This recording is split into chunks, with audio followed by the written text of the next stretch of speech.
Hi class. So my dilemma was how to keep a child safe, teacher safe, and other children safe, as this child was a biter, a hitter, and really trying to figure out how to keep her included in activities and whatnot, without other children and teachers being hurt.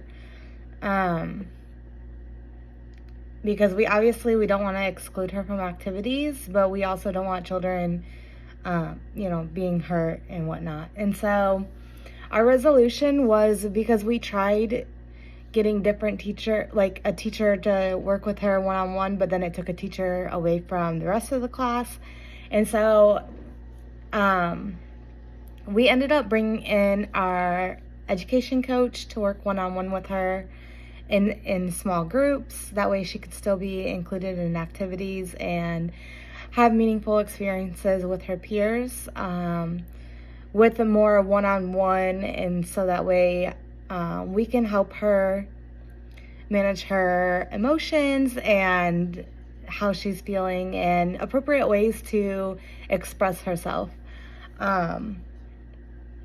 What I really learned from this is that there is many different ways that, we can work on this dilemma, and it really comes down to what is best needs for that child and the rest of the children and the teachers. If that one-on-one, using another teacher from the classroom works for your classroom, then that's a great option. And like I said, we did try that at first, but for our classroom, it just wasn't an option or one that was beneficial to her, the other children, and myself as the other teacher or my co-teacher. And so that was the dilemma. But the only problem with our resolution is sometimes our coach can't come, and on the days that she can't come, we do see a little bit more behavioral out of her. And I think it's because she is really looking for that one-on-one and all the attention to be on her. But we have seen a lot of improvement, because this is actually an ongoing situation in the classroom. And so we are really proud of her and the progress that she's made. As far as using the NIAC code, it really helped me ask myself questions, reflect on what I'm doing in the classroom, what I can be doing better. And even though my center is not NIAC accredited, I think that these codes and principles and ideas, we have our own.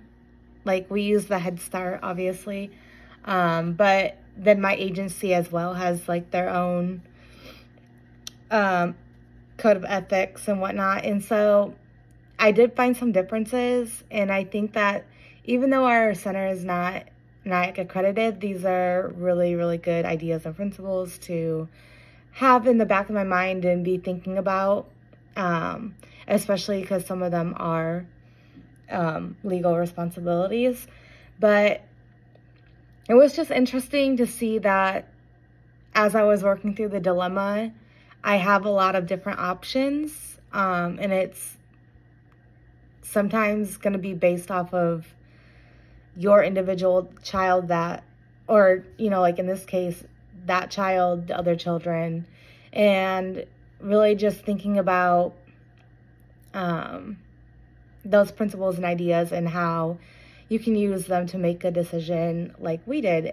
Because one of the principles is or ideas, I can't remember, possibly removing them from the program and getting them other services somewhere else. But in our center, that's just not an option. And so this was the best one for us. And so far, like I said, I have seen improvements. And so hopefully we'll continue to see those improvements.